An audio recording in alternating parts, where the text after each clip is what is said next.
Hello, everyone, and thank you for joining our webinar today. We are very excited to talk to you today about 40 years of FLAC from classic to today. My name is David D. Gagne. I'm a senior engineer with the ITASCA Consulting Group, responsible for our technical marketing. So I'll be talking today, but we also have Dr. Jim Hazard, who is our software development manager, and Andre Patagoritz, who is the product manager for FLAC2D and is also heavily involved in the sketch plane in FLAC2D.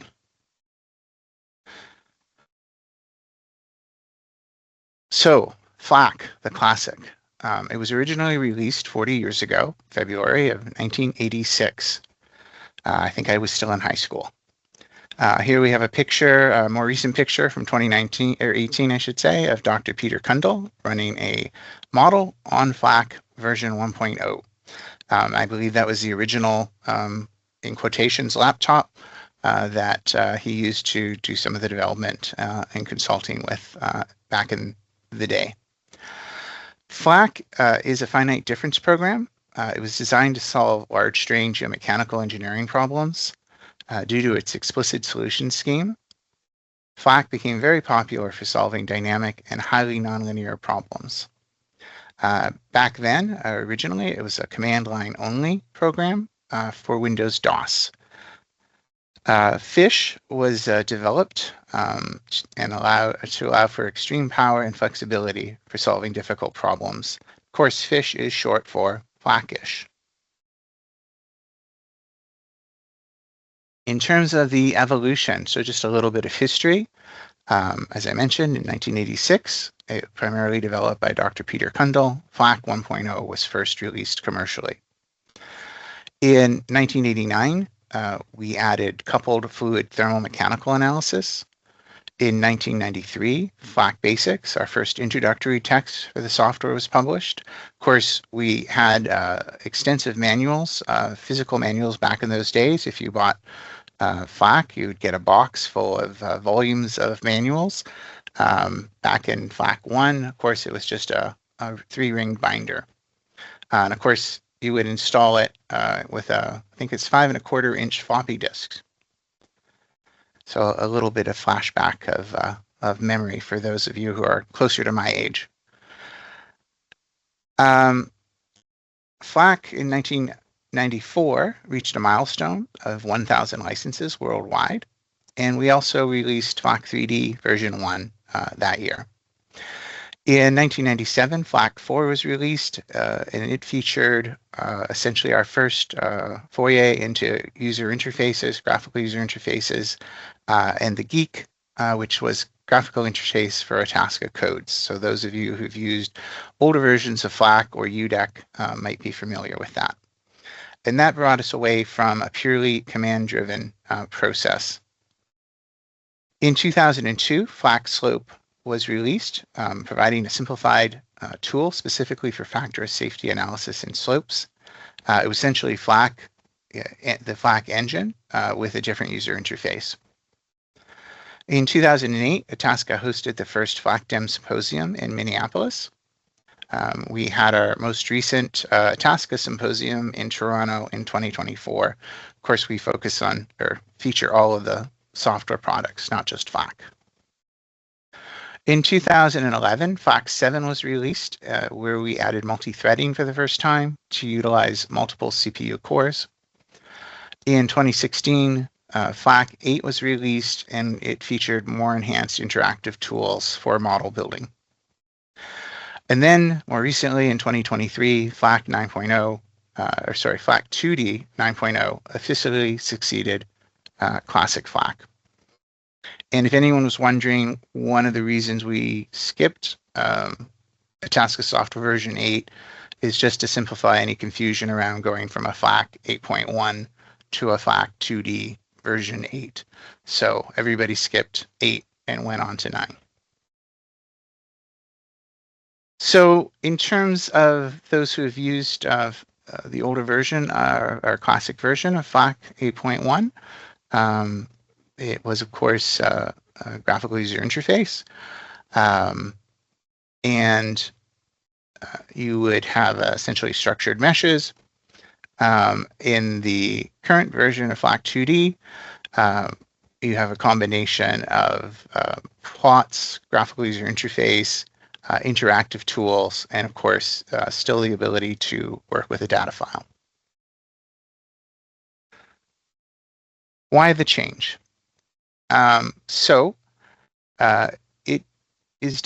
It can be difficult to create complicated geometries with structured grids. And by structured, essentially you have a regular mesh as opposed to sort of maybe a hex dominant mesh where you have a combination of squares and triangles, if you will.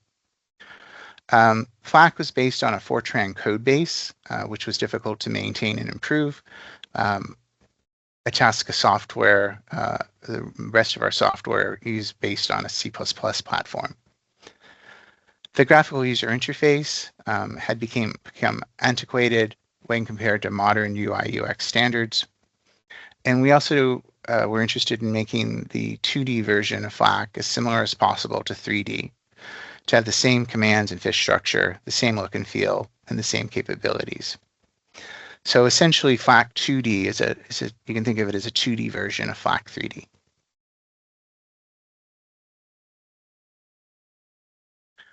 What's different? FLAC2D, I should say, has a modern user interface and experience. Structured meshes and IJ space of FLAC 8.1 have been replaced with unstructured meshes based on simpler XY Cartesian space that everybody's used to working in. Commands and fish syntax has changed between the two as the rest of the ITASCA software product line modernized. And so now 2D and 3D will have consistent commands and syntax. So moving between the two is very trivial. New FLAC2D functionality is available that does not exist in FLAC. So for example, we have multi-threaded fish, the ability to use Python scripting in FLAC2D. FLAC2D can be run on either Windows or a Linux operating system. This becomes important for people who are interested in working on clusters or in the cloud. We can easily couple FLAC2D and PFC2D if you have a PFC2D license. We can easily couple between FLAC2D and Endpoint 2D, which is ITASCA's beta 2D material point software, which is just being released as a beta as of version 9.6. In this video, we're just highlighting here a recent addition to FLAC2D 9.6, which is automatic remeshing. This is a slope being subjected to an earthquake. And we're just tracking the history of the earthquake and a few history points on the slope in this chart. We're looking at maximum shear strength, increment, contours, and we can see the original slope is a dashed line here. Essentially, we're running this model in large strain. FLAC2D automatically detects if the mesh is starting to encounter issues in terms of poor geometry. It will then remesh the mesh automatically, interpolate all of the results from the old mesh onto the new mesh, and continue on. So we're very, very excited about that new feature in FLAC2D. In terms of the transition, as some crucial FLAC 8.1 capability was not fully available in FLAC2D when we officially released it a few years ago, we wanted to ensure that FLAC2D version 9 licenses would also operate FLAC 8.1. So if you have a 9 license, you can run, and this is true really of any of our licenses, you can run older versions with the current license for most cases. We enabled web licensing for FLAC 8.1. We officially extended the FLAC 8.1 free technical support for 2 years after FLAC2D 9 was launched. Typically, we only do that for 1 year when we release a new major product version. And then we extended it an additional year as well. So We have also made FLAC2D version 9 training courses, introductory training courses available online for free on our YouTube channel through our ITASCA software. We have converted, by and large, most of the FLAC and FLAC slope examples into FLAC2D examples. And then we are now proceeding to ending officially our technical support for FLAC 8.1 on April 30th of 2026.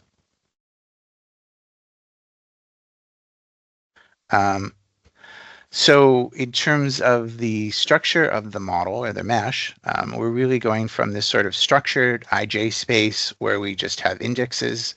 So I equals 1, 2, 3, 4, j equals 4, 5. And you could do some fairly sophisticated models with it, but as models get more and more complicated in terms of the geometry, the excavation sequence or building sequence, it can be much easier to work in a Cartesian space. And essentially then we're just referencing to zone numbers rather than a location in space reference to an index. And this lets us build meshes quite quickly, automatically, that are unstructured. We have updated the command syntax.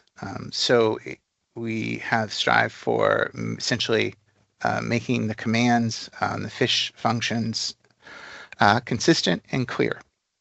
So we've gone to sort of a noun verb option pattern across all of our software. So an example is zone, face, apply, or pressure.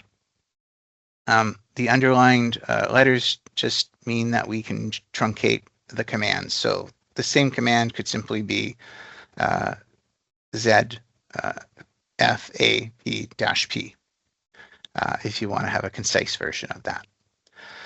We have included in the documentation what we call maps, and you can see that here in the documentation under FLAC, indices and maps, mapping commands from old to new FLAC2D syntax.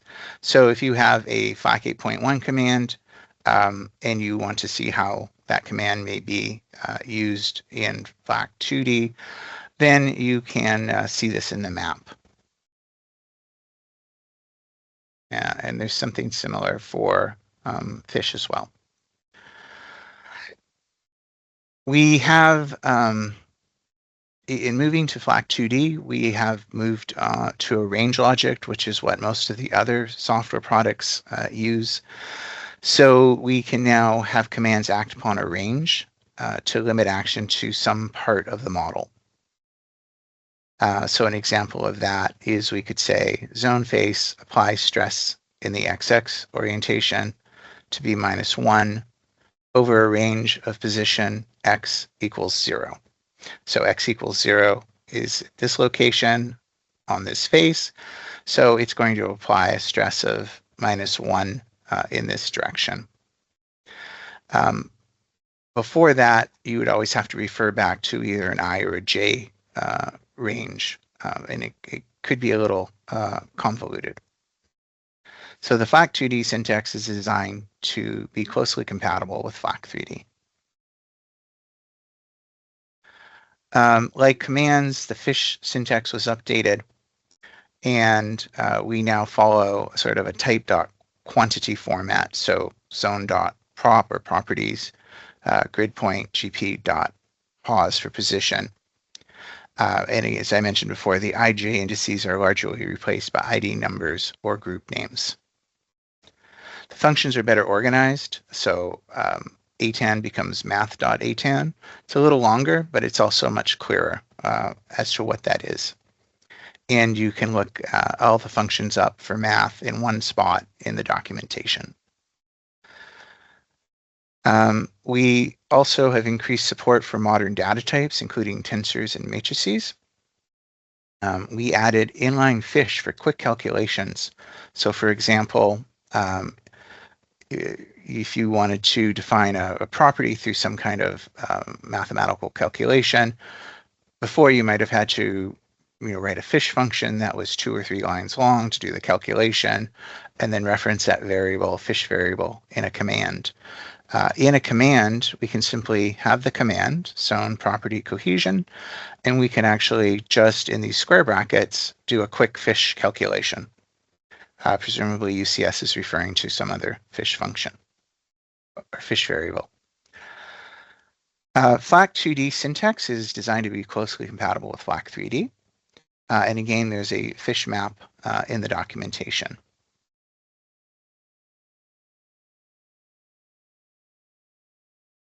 So part of the improvements I think you'll find in FLAC2D are essentially some modernization of some of the logic. Looping has always been a big part of any kind of model in many cases, where you essentially have to either assign some property or parameter to zones or some other object. You want to loop through all of those, or you may want to read out information, but it requires essentially looking at all the zones. So in FLAC 8.1, we would have sort of this nested loop process. We loop through all the i's to the end of all the I, or the largest I index, loop through the j's, the largest j index.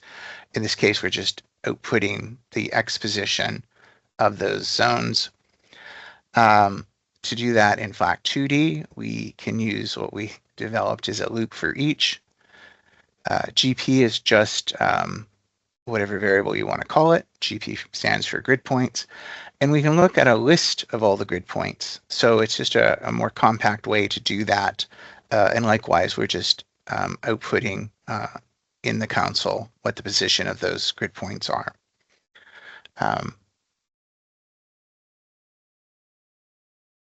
We added multi-threaded fish.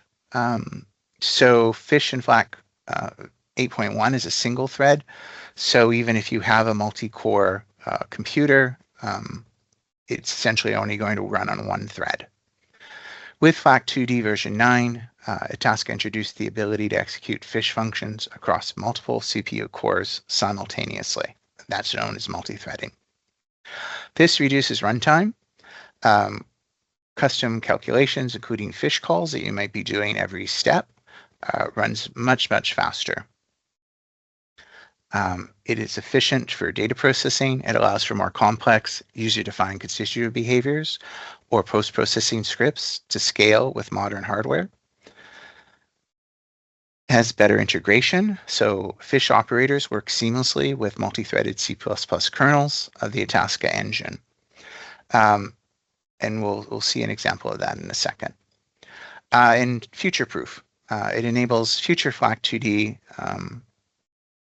development, such as cluster computing options like FLAC3D currently has. In this example, we've got a simple slope with 156,000 zones. And what we wanted to do is just randomly assign the constant sigma CI properties of a Hook-Brown constitutive model. And what we wanted to do is essentially have a normal value of 30 and then plus or minus 10. So we can see here we've got a range from 20 to close to 40, and we're just sort of contouring that. But every single zone has a different random property assigned. So we're not actually solving a model in this case, but we're just in the model building process assigning properties for this one property. If we do that with the conventional loop while, which is available in 8.1, also still available in 9, it takes about 15 seconds to do this. Now, 15 seconds isn't a lot, but this is just for illustration. If you had more zones or you were doing this while stepping or doing many calculations or assignments, it will all add up. If we use a for each loop that I mentioned on the previous slide, it's about 30% faster. If we use something called splitting that's available in multi-threaded fish, we're now down to about only 30% or 2/3 faster. If we use these operators, which allows the calculation to occur across every core, it's essentially instantaneous. So just to give you an idea of sort of the performance improvements just in multi-threaded fish alone. This is a little video. Here we're loading an example. Let me just pause this for a second to set it up. So this is the FLAC2D user interface. We have on the left here the ability to see our data files that we may have imported or create, any plots that we've created, our save states, results files, which are compact save states. We get information about the model state, how many zones are in it, the range of material properties. Program settings tells us, what folder are we working in, and other information. And if we want to track anything, so for example, a history point that we're tracking, we can add that to a watch list, which just kind of elevates it out front so it's easier to keep track of. In this video, we've gone here, clicked on help, and it's brought up all the examples that are available for FLAC2D. And then we can search it by title or by keyword. In this case, we're searching by safety, and then I'm going to continue the model or the video.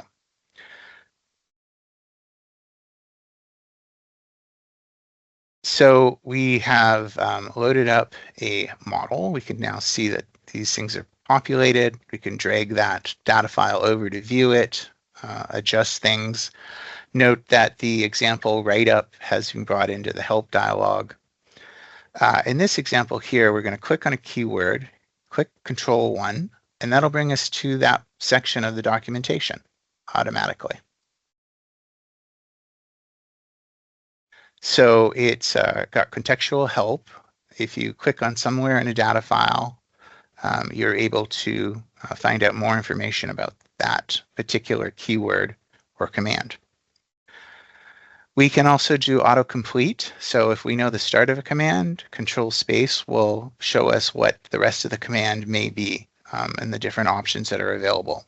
So it's a great way to both learn and even just refresh your memory if you're not running models every day and you want to kind of quickly reference. We added a few helpful things. We can turn off lines so that they don't get executed, restore them before, restore them again, I should say. And then we can highlight them, any one or more lines, and right-click and run selection. So we just run that part of the model. It's a great way to sort of bug check and check things. We can drag a plot that's existing into the workspace. If you notice, we can hit the Q button and we can track information about every zone or object in the model and get detailed information just interactively clicking.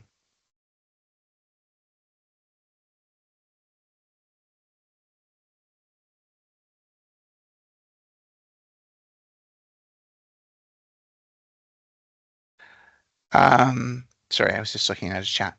Okay, so that is that video. Just to give you a quick look at how the graphical user interface works and some of the built-in interactive tools and the built-in text editor, which gives you things such as, if I pull back here, color coding to sort of emphasize things that are strings or values and so forth. It also indicates a valid command. So if you mistype a command, it won't bold, and that's your first clue that something's amiss. A few more things on fish. We have added more extra spaces. So one of the things I've always liked about our software is that we can have extra variables assigned to nearly any object, whether it's a zone, a grid point, a structural element node. And the user can use that to store flags, store values, do calculations, and it gives it a lot of flexibility. In FLAC2D, there's no need to predefine the number of extra variables ahead of time, and we have up to 128 slots or spaces available.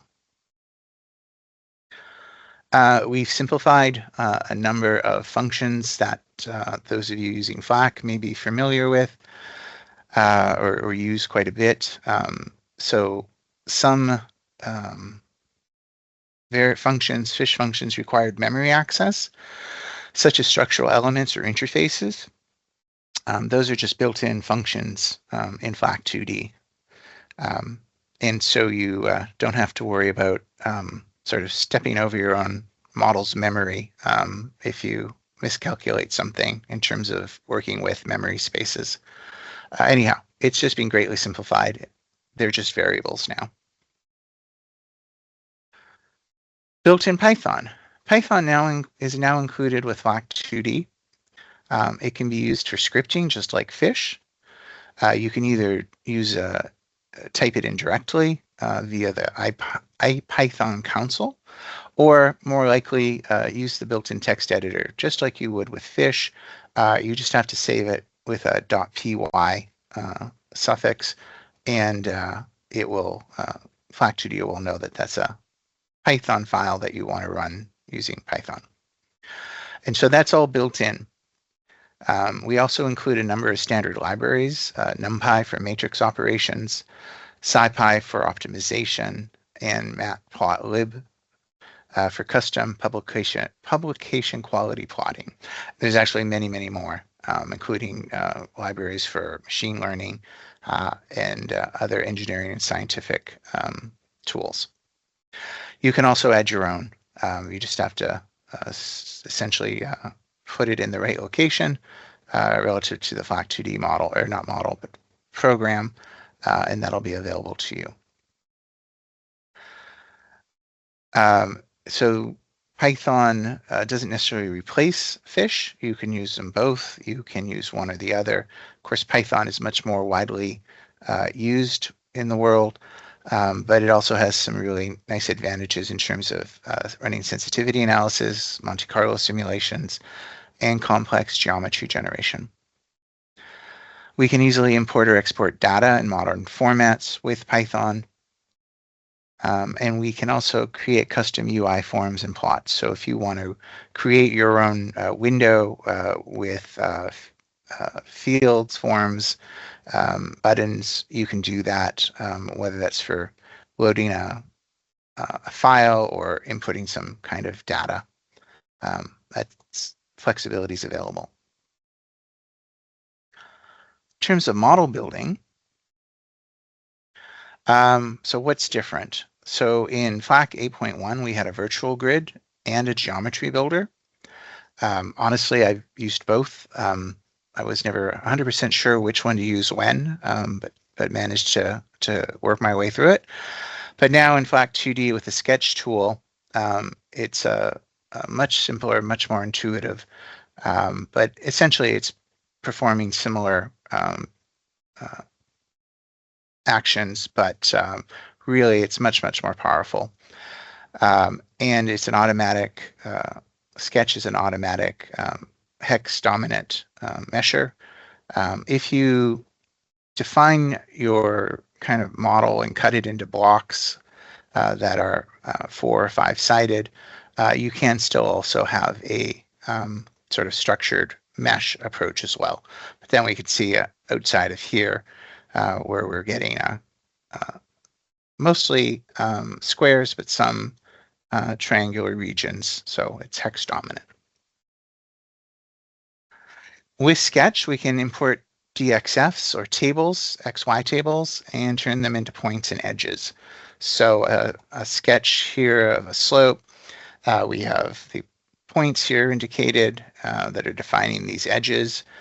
And the mesh itself is generated automatically, but it's highly defined by these edges. So the discretization of these edges, so how many zones that we're going to define here, and here are really going to define what the size of the zones in the mesh is going to be. Here, there are probably, we've defined this as having fewer zones, so we're getting this transition from finer zones to coarser zones. We can draw, in addition to importing, we can draw points, lines, polylines, boxes, and circles. We can snap to the grid and snap to other lines and points. We can copy elements and also do arrays of multiple objects. We do include tunnel and slope wizards, like FLAC 8.1 did, although we've expanded on that. And we've also added joint set, DFN generators, and Voronoi wizards, like we have in UDEC. FLAC2D has what we call zone joints, which are similar to interfaces, but are really behave much more like a UDEC type contact joint in small strain. There is a sketch tool also in FLAC3D. It's the same thing as in 2D, except we've included an extruder where we can extrude either linearly or along curves, and then fill in the far field boundary around those extruded objects automatically. Here we see an example of one of our tunnel wizards, and for this input, we end up with this tunnel, which we can then put a boundary around and automatically mesh. So what's similar but better? So I mentioned that we can import DXF STL files. We can rotate them, map them, convert them into boundaries. We can also use background raster images directly and trace onto them and scale them if that's what your starting point is. The sketch tool allows for automatic structured and unstructured meshing. You can fill any closed watertight polygon with zones simply by clicking a button. You can interactively draw the lines, as I mentioned before. Once you have those objects drawn or the mesh is generated, you can assign group names right in the sketch tool directly, and even before the zones are generated. So it's quite nice to be able to do that interactively. So whether that's boundaries, west, east, bottom, or tunnel, rock, material 1, material 2. You can assign labels, groups to all of those. I mentioned the wizards, and as you're interactively using the sketch tool, all of that interaction is being tracked, and it's being converted into commands and recorded. So you can actually copy those commands, see how they're done. So if you'd rather use the commands in a data file, or simply copy them, paste them into a data file, save that, and then you can run the data file and it'll automatically rebuild out everything you did interactively. So you don't necessarily have to manually redo that each time. So exporting grids from FLAC 8.1 to FLAC2D or even FLAC3D is possible. We can, in FLAC 8.1, we can go to the utility button, go to the extruder option, and then we'll see this dialog. And we can export to FLAC2D.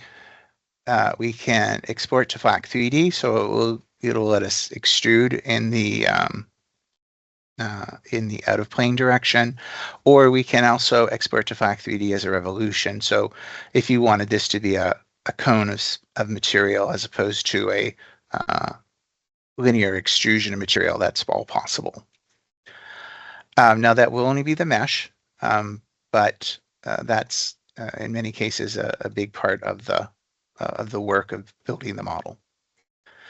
We can also export a virtual grid as commands. So we go to build, virtual, export, FLAC2D sketch.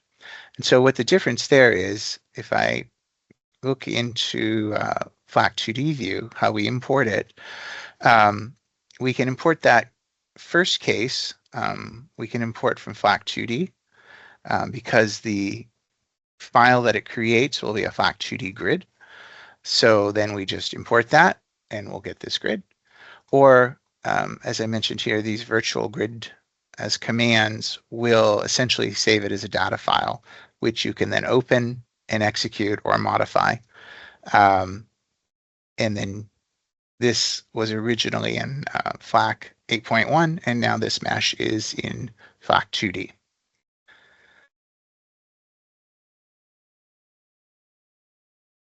A few nice tools that we've added to the common framework. So it's available in FLAC3D as well. But so in FLAC2D, we have boundary skinning.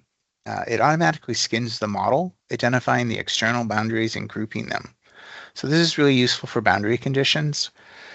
So rather than having to even interactively select these in the sketch tool or to write commands that reference ranges, maybe that's x equals 0, x equals 200. When we skin it, it automatically detects these boundaries and assigns them. In this case, let's identify this as the top of the model, the bottom of the model, and then we use a compass orientation, west and east. And it's just a really fast way to do that. It's a single command that we can issue. It does that, and then if we want to start assigning properties such as zone, face, apply, stress, normal, what we can do is reference a group rather than a range number. So the group would be, in this case, west. And the fact that we can apply normal stresses is really helpful, as we'll see in this example.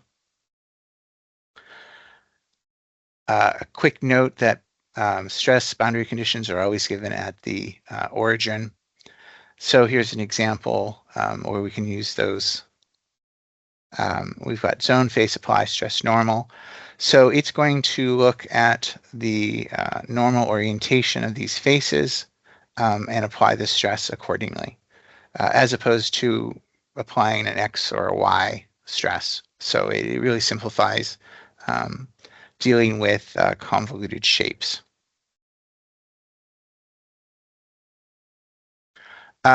So a bit of a difference.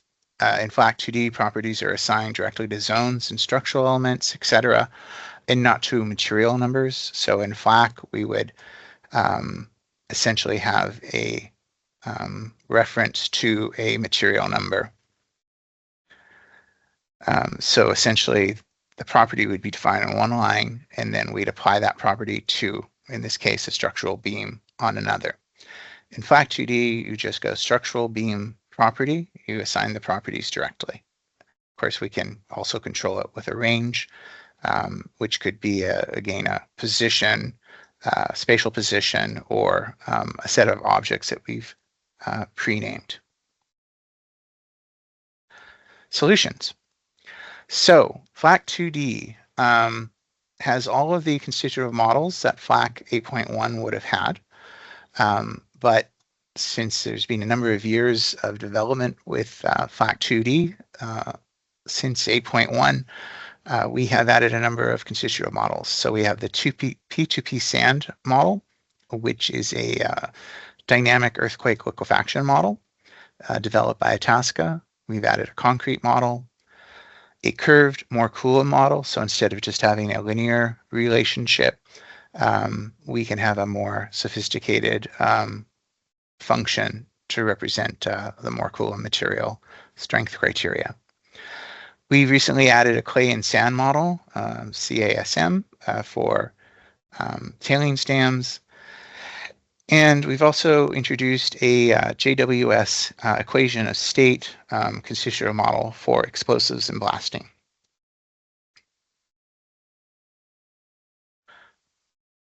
With FLAC2D 9.1, we made some major improvements on our fluid flow analysis. Using fluid flow in FLAC2D is now clearer and more intuitive. All the properties are assigned as zones. In FLAC 8.1, some were assigned to grid points, so it could get a little confusing. There's no need to turn fluid and mechanical on and off. There are built-in commands that do this for you as part of the solve command. There are new saturation suction behavior models. It mostly removes the need for two-phase flow, which was available in FLAC2D. So it's much simpler and practical to run consolidation models, analysis models in FLAC2D. We've added a steady state solver, so we can get to the steady state pore pressures almost instantaneously if you're not interested in the transient process. And then we've added implicit solutions to enable much faster run times, even for large permeability contrasts. There's been some improvements to the automatic factor of safety. So FLAC 8.1 had this. We have added, so of course we use the strength reduction method in all our continuum codes, where we're essentially systematically scaling down the shear strength, cohesion, and friction until the model reaches a state of instability. We can generate a factor of safety contours, which is what we're seeing here. So this is based on grid point velocities to sort of bracket these. So there's a bit of a user input there to determine what these are, but we can see where here we have a factor of safety in this part of the slope of 1.29 compared to sort of this, what you might think of more of a global potential failure region, which is closer to 1.5, 1.6. We can now perform factor safety analysis that contain null and elastic materials. So you may be using null if you've used sort of a zone relax command to introduce or represent the mining of an open pit. And sometimes rather than deleting those zones, maybe we want to backfill something afterwards in a stope. We don't delete the zones, we null them. So there's essentially no constitutive model there. But then if we wanted to put a more Coulomb backfill in, it would be easy to do that because we know where the zones are. And also elastic materials. So maybe you're only interested in having a elastoplastic constitutive model near the pit walls, and then the rest of the model's elastic for because we're not expecting any kind of plasticity in that part of the model, and the model would run faster.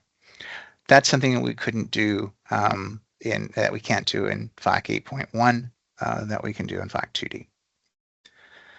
And now recently we can exclude specific regions of the model. This is actually something we could do with FLAC slope for a while now, but you may have a model here where you're getting sort of a localized bench failure. In this example, there's sort of a skin that's a few meters deep of weaker material from blast damage, presumably. So we could actually isolate this and remove it from the factor of safety calculation. And so now we can see what the actual global type failure is.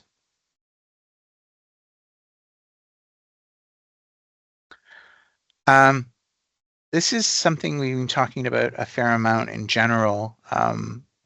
We refer to it as a deformation spectrum, and it kind of summarizes the type of solutions that we're able to provide. And in this case with FLAC2D, so of course we can run small strain analysis, which for a few percentage of strain for small deformations is perfectly valid. And in this case, the mesh does not deform, meaning that the grid points of the mesh do not move. ITASCA's software, FLAC software, always has had a large strain component or option. And large strain, essentially the grid points move, and that works really well as long as the quality of the zones in the grid are maintained. Generally, at some point, maybe half of the size of the model, that starts to become an issue. We might end up getting zones that get twisted or poor geometry or even zero volume. And then the calculation essentially breaks down. And that happens, and if we're interested in large deformations, FLAC2D, as we saw earlier, has now has an automatic remeshing function. That's something that we did offer in FLAC 8.1, but although it was technically an automatic tool, it was really just an automatic detection of pore zone quality to warn you that the mesh was about to give out, if you will. And then the user had to define their own fish function that FLAC would reference in how to remesh. In FLAC2D, it's fully automatic. The detection of the onset of pore geometry and the remeshing itself is done automatically. The user has some input. You can specify what parts of the model you want to remesh. You can have multiple remeshing regions, but other than that, it's automatic. And that works with all the built-in constitutive models. So we're still in the realm of continuum. I mentioned earlier that you can couple FLAC2D with endpoint2D. Endpoint2D is our new beta material point method solution. It is still, although it looks kind of like a DEM with particles, those are just material points that are flowing through a grid. Usually that grid is turned off. And it is still essentially a continuum model, but you can get much, much larger kind of run-out type behavior. So if you're interested in tailings dams or in civil engineering and you want to, you have an earth dam or something like that, and you want to see not just what the factor of safety is, what the probability of failure is, but maybe what are the consequences of failure. Will that slope fail? Will it hit the school that's 200 meters away, or will it fail and just go 50 meters? And then, of course, as we're increasing deformations, and if we're interested in complete detachment, we can work with FLAC2D and couple it very easily in the same interface with FLAC2D. So I have an example here first of PFC. In this case, we have a FLAC2D model at the base of some material properties, and we're getting essentially some deposition, which is being represented by these PFC particles. But they're seamlessly interacting. The particles are in contact with the zones and are obviously influencing the behavior of the zones. In this example here, we have material point method, and we have sort of a core weaker material. These all start off as zones. And as we get sort of the shear band here with large deformations and the zones start to degrade, they get automatically converted into material points. The nice thing about this, although you can run endpoint2D just as a material point method model, just with points from the get-go, here the use of FLAC2D basically provides a couple of things. One, a skeleton. So if you already know how to build a FLAC2D model, then you can quite quickly just add a few commands to invoke the material point component of it, and you sort of use it as scaffolding. Two, you can, at the start with a FLAC2D zoned model, and then you can convert parts of the model right away, maybe areas you're expecting large deformations, but then keep sort of some of this far field material as zones. So a zone model is going to run faster than a material point model, but a material point model is still much faster than, say, a DEM model. There's no contact detection or contact properties or microproperty calibration. It's all based on continuum constitutive models. And then thirdly, you can set it up so that based on certain deformations, or if the zones start to become poor in quality, they'll automatically, as we see in this video, convert into material points. And these dots in the back just represent the material point grid that those material points flow through. So it's just sort of a background reference. And you can even see here, these zones here haven't really deformed much, so they're kind of along for the ride, but that's all handled automatically.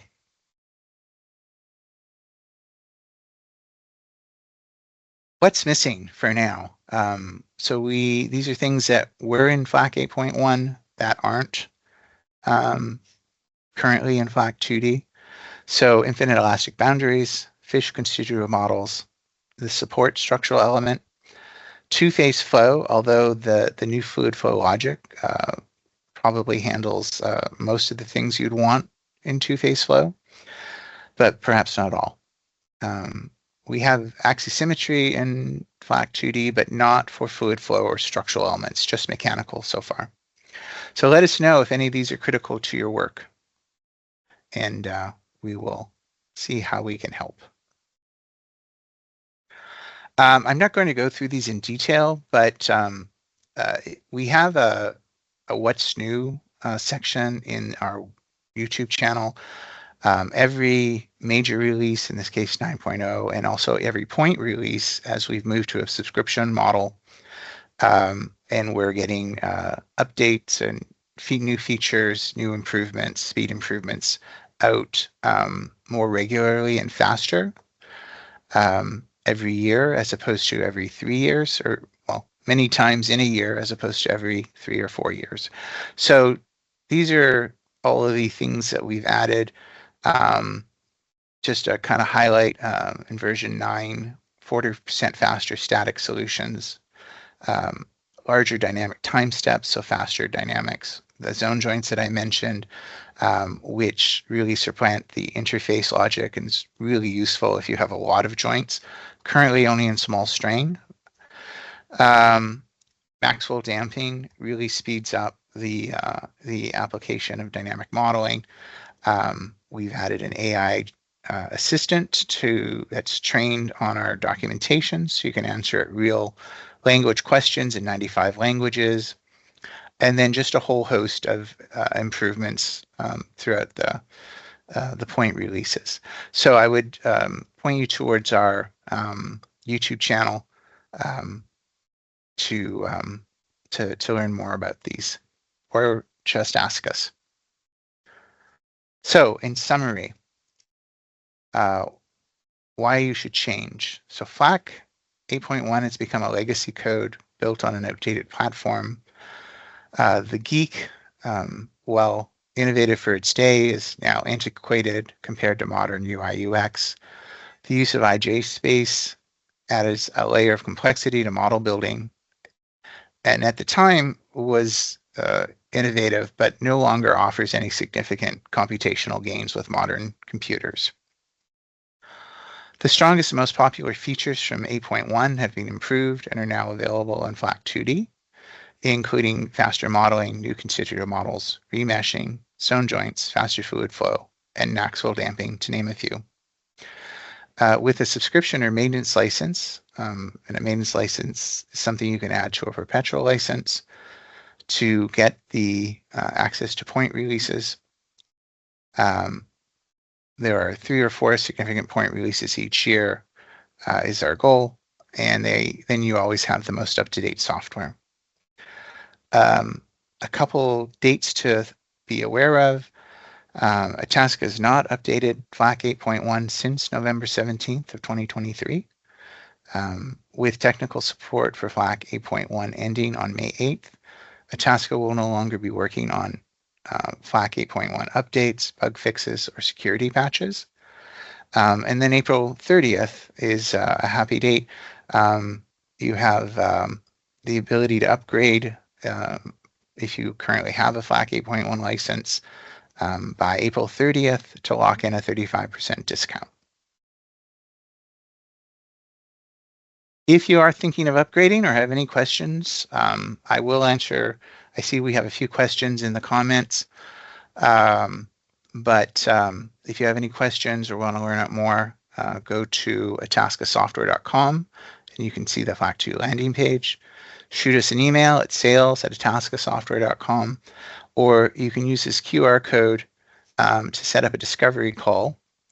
We meet with you on Teams, answer any questions you might have. We can do a demo, and we can also set you up with a free 2-week trial of any ITASCA software, really. So with that, I'm going to look here in the chat. I see a question. Python in FLAC2D. Are there any restrictions on the use of Python libraries other than the standard ones? Jim or Andre, would either of you like to speak to that? This is Jim. There's no restrictions that I'm aware of. You can add whatever libraries you want. There's a little bit of a trick to it, but it's definitely possible. Yeah, I mean, there's no restrictions, except that it is version 3.10. That's what we include with FLAC. So if you have something that's newer than that, that might be a little bit of a challenge. But aside from that, there's no restrictions now. Okay, great. Thanks, Jim. I see a couple questions. Is the faster implicit fluid solver in FLAC2D the one which is also available in FLAC3D? So the answer is yes. I guess, Jim, so the current one in FLAC3D is available for saturated flow. Does it work with partially saturated materials? Yeah, so 9.1, yeah, there was an implicit solver in version 9 and before, but in 9.1 it was made much easier and smoother. It automatically works out the time step for you and automatically makes sure it's running in a stable way, and it works for partially saturated flow, including all the crazy different saturation models that we added in 9.1. So yeah, it's much more robust going forward from 9.1. That's great. And just for information, so all of the main ITASCA software products are paired together now, in the sense that if there's a feature added in FLAC3D version 9.7, which is the next point release coming out, if it makes sense for it to be available in the 2D world, so if it's a constitutive model that makes sense in 2D, then it will be available. So anything that's sort of new to 9.6 FLAC3D will be also available in 9.6 FLAC2D, if it makes sense to have a 2D version of it. And anything that's common to the graphical user interface also, then PFC usually inherits that, FLAC2D inherits that. So they're all based on that version number. Next question. Question about Python and FLAC2D. Oh wait, sorry, I'm reading the same question over. Okay. First question, where are the X and Y bar scales? Let's see. I'm not sure if that means for the chart. Oh, I think you might mean in the FLAC Geek, there was essentially a grid. And as you zoomed in or out, the scales on the X and Y axis changed. And I don't believe, correct me if I'm wrong, Jim, that we don't have that sort of visualization in FLAC2D. Or is that the scale box? Dave, I think Jim had to run to another meeting, but I'll stay here to help out with questions. Great, thanks, Andre. Yeah, so old FLAC Geek has had its own unusual scale or grid when people build models. With new FLAC, there are two separate things available. One thing that you can always turn on grid and rulers in Sketch when building model. But when you plot in models or plot in any information, creating any plot in FLAC2D, there's not kind of direct grid available, but users can add scale box behind any model, which represents the grid, and that scale box can be adjusted to the size of the model. So basically that way people can see the dimensions of the model, the scale of different parts, and so on. So it's Okay. essentially just a plot item that needs to be added to see the grid. Great. It's not Perfect. Thanks, displayed by Sanjay. default. So when you, if you, for example, add zones as a plot item, look in that larger item or menu of plot items and look for the scale box. It's probably under miscellaneous or other as a heading, and that'll get you something that's similar to that. Thanks, Andre. Now let's see, going back to the chat. Is structural element supported in Python 9.6? Andre, I'm sorry, do you know that? Yes, I believe the support was added in 9.6. Also, to my understanding, pretty much it's full support of or all structural elements. Fish functions have been kind of mapped to Python or to say it properly, Python bindings were created to the fish functions available for structural elements. So I think nothing has been missed, but if people use Python with structural elements and they, let's say, encounter that some Python function is not available while fish is available, that's probably just a simple bug, and we will add that Python function and Python binding, and we'll fix it if needed. But otherwise, everything should be there. Great, thank you. I also realized in the last question there was a second part. Will it be possible in the future to speed up calculations using NVIDIA CUDA technology? So I know we are working on formulations for GPU acceleration. So that is in the roadmap and something that will be available. I don't know if Andre, you wanted to add anything to that? Yeah, basically the work is in progress. We are looking at calculations right now. We are working on some prototypes, mostly referring to FLAC or testing FLAC3D. Not sure how much it's going to be beneficial for FLAC2D because FLAC2D models are typically much simpler than FLAC3D, but whatever is available for FLAC3D will be available for FLAC2D as well, including GPU acceleration. So I don't have a specific timeline yet, but there is work happening on that right now. That's great. Thank you. And I know we've had, so for those who don't know, FLAC3D, I think as of version 9.2, has a cluster computing option so that you can run your model on a cluster, cloud, or a local system, and split up a big model, like millions of zones, 8 million, 30 million zone models, and have a different node work on part of the problem or region of the model. That's something that we've had requests for FLAC2D as well. I'm not sure where that is if it is a priority or if it's in there, but if people have feedback, if that's something you'd like to see, we'd certainly like to see feedback. And anything else, if you have suggestions and things we can improve on features that we can add, please don't hesitate to contact us. Back to chat. Is multi-threaded fish added for structural element? Oh, sorry. Wait. Oh yeah, that was Python. Andre, are the structural elements multi-threaded? They must be. Well, the logic is multi-threaded wherever it makes sense to multi-thread. But multi-threaded fish, pretty much it's all applying to operators and general functions in fish. It's kind of this fish multi-threading applies for everything, right? Zones or anything else.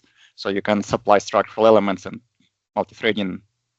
Like if you access, let's say, parameters of structural elements through multi-threaded fish functions, the fish function will run in multiple threads. It doesn't really need to be that structural elements itself contain some multi-threading logic. But right. Sorry, it's a bit tricky answer to tricky question, I would say. So it's two separate things. My recollection is that we've pretty much, there was sort of a process where we were prioritizing what we multi-threaded, and I believe now everything is multi-threaded. So I suspect that the answer is yes to your question, but I will double check, and I'll send you an email specifically with maybe a more definitive answer. We have a question about MP4 sand and MP4 silt. Yes, they were updated to run as user-defined models. So if you go to our UDM library on our on our main website, under software, look for UDM library, and you can download that. But they have been upgraded or updated by the original authors from UC Davis to work with FLAC2D. Okay, let's see. What are the most common mistakes engineers make when modeling in FLAC2D? That's a very deep and broad question. I mean, I think everybody has to always appreciate when they're running a 2D model of anything that the assumption is plane strain. The assumption is that you can slice the slope or the tunnel at any location and it'll essentially be the same. You know, there are, if you have multiple materials, if you have a tunnel that's curved, or a slope that's sort of not exactly linear, you know, quite often what you'll do is multiple 2D models to represent that part of that section of the model. But there are limitations. So if you have faults that aren't oriented, or joints that aren't oriented sort of perpendicular to that cut plane, you know, it's a simplification. And you know, if you have a wedge in 3D, if it was a 3D joint, 3 joint sets intersecting, you know, that behavior is going to be, I would think, much richer and much different than if we tried to represent that in 2D. So there are some assumptions being made there and approximations. I'd probably also direct you to our introductory training course on our YouTube channel. I believe we do talk a little bit about that in more detail. And Lauren Lorig, one of our principal engineers, is going to actually be giving a webinar in a month or two. So kind of keep track of that. We'll be promoting it on our LinkedIn channel and websites, where he's going to actually talk about FLAC, not FLAC specifically, but 2D and 3D modeling, and where they work and where they don't necessarily work. So I would definitely advise you to keep a lookout for that. Okay, I'm not seeing any more chat or questions. So thank you very much, everybody, for joining us. We will be posting a recording of this webinar on our YouTube channel. We'll send it an email to everyone who's registered with a link. Again, there's that QR code email if you'd like to get a free trial of FLAC2D or any ITASCA software, or even our beta software, material point method. Just use that QR code, send us an email, we'll reach out to you, and we can set up a free trial. All right, thank you everybody for your time today. Andre, thank you very much for helping with questions and all your work on FLAC2D, and to Jim for his help in answering questions too. Thank you everyone, and have a great day. Bye-bye.